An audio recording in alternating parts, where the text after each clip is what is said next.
thì có gì cho Không nhá, vậy là không. nó bây giờ chơi đâu nó sẽ lấy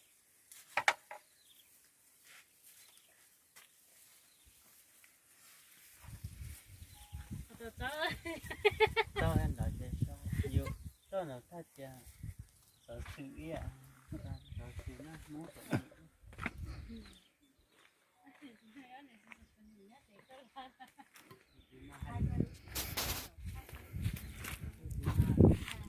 tên là nó học bất cứ cầu số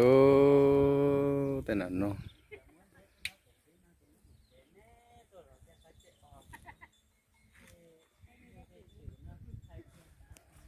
gì đua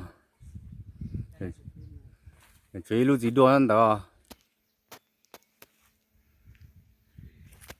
chơi lúc gì đua ăn gì khác cơ tụi nó học còn đông ơi tụi nó học bất cứ theo bất cứ mà một bao tiền tiền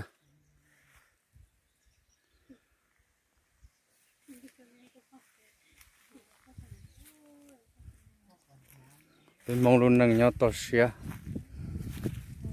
tôi mong có thể luôn chơi trong nó nhau bao tỷ thế là trong cái tôm bò chứ ra hai con đâu rồi gì thế ôi thế thay nhau cho phèn phù họ cái hai lô đã tốt tới chơi rồi nó chỉ thay của mà sao hay là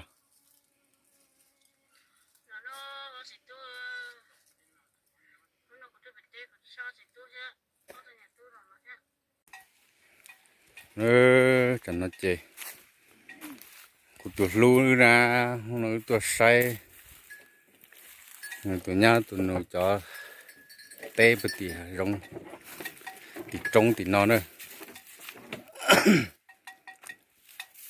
tụi say chơi bỏ cho nó tụi nhung nó theo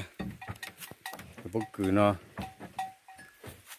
tao mới có sai chấm bao kỷ lục bất cứ nó bỏ luôn nè cái sai chấm bao bỏ luôn bất cứ nó cả ô tụi có bí cơ nó bí nó đã đâu nó ô lót cho họ lo để tiền nữa bất cứ lo để tiền bất cứ dùng để tiêu một bo sắp lời bất cứ là những dòng bỏ của tuần năng theo tuần năng là những lon bỏ của cho bất cứ theo tao biết cho bất cứ rong lọt bé rong cao nè dạ ok bé cho bất cứ khi rồi nhặt bé nè dạ là mà nên chỉ trong mà xe cả bên trên này mà bây giờ tôi đây tầm một nó tôi bố phát khí tôi đẻ đeo phát triển nói yo mường khôn điệu tôi bố phát khí tôi bố mừng khôn khôn nó hay đốt cái điệu bất cứ trong tiền nữa cho nó bất cứ mong nữa chỉ là bất cứ như là nữa